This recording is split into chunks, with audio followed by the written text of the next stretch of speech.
Nditam.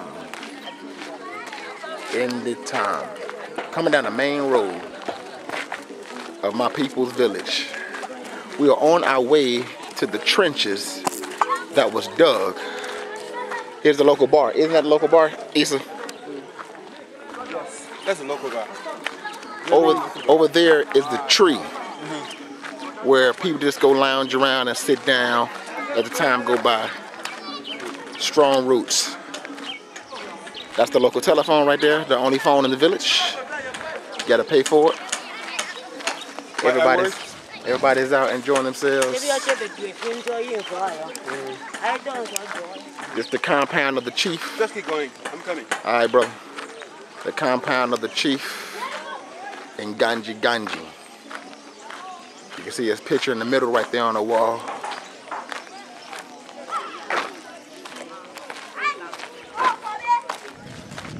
My folks. I'm loving it here in Nditam. I mean, nobody pays rent. Everybody takes care of each other. This is awesome. This is life. I mean, time stands still out here. Time stands still out here. That's the local gas station. Believe it or not, they keep gas in these little water bottles that people pump. I'm sorry. I was in the way of the woman walking.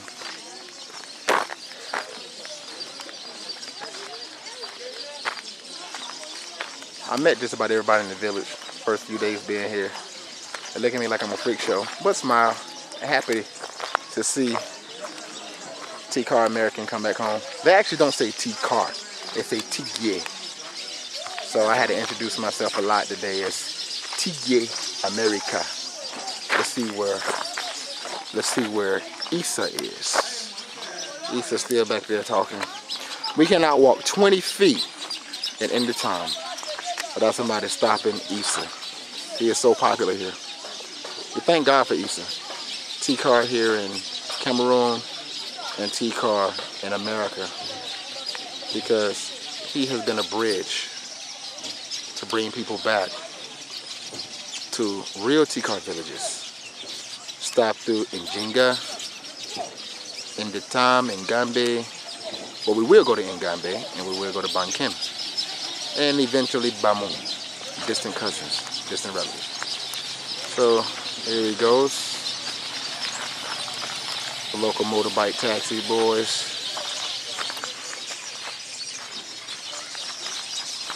That is the car that got me here. That Toyota right there. 21 people. I never forget it. I never forget it.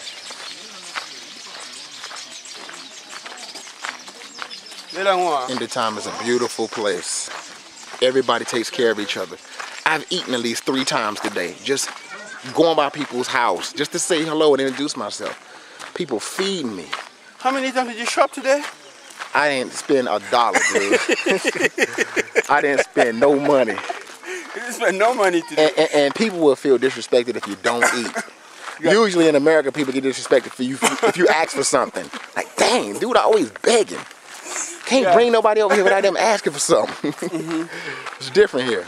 In Africa, everybody take care of each other. Real family.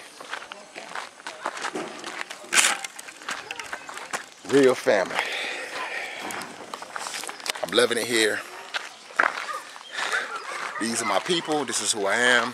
We're on our way to see the trenches that was dug around Nditam to protect the people from slave traders and people who were kidnapping T-Car people, taking them into slavery. So this is a real big moment for me and for anyone who's watching this video, not only of T-Car descent, but anybody of African descent, because this is one of many examples of how people were taken away.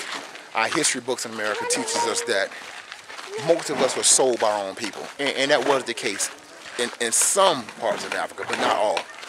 The majority of our people were kidnapped, taken against their will, either from Uncle Tom, what we call Uncle Tom in America, sellout chiefs or kings who sold out their own people, or invaded other tribes, or just straight kidnapped by Europeans. Whether directly or indirectly, a lot of people were taken against their will. So we're going to see these trenches, which was an attempt that worked to a certain degree on how our people protected themselves.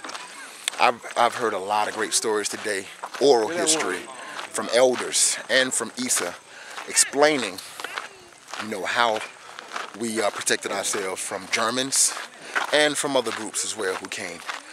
It's very unfortunate that we have a history where European nations pinned a lot of our people against each other.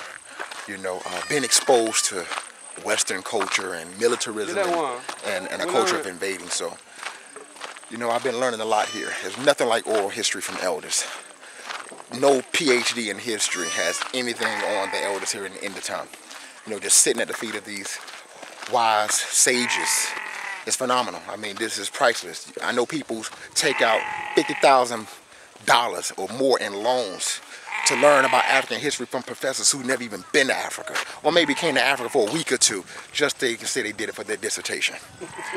You know, so to actually sit at the feet of these beautiful elders who share my DNA, you can't get it. You can't get it any better than that. So I don't want to burn up too much of the battery on this you need to thing, say so for the trenches. I'm gonna save it. You need to say something for the trenches. Ooh. Say the one.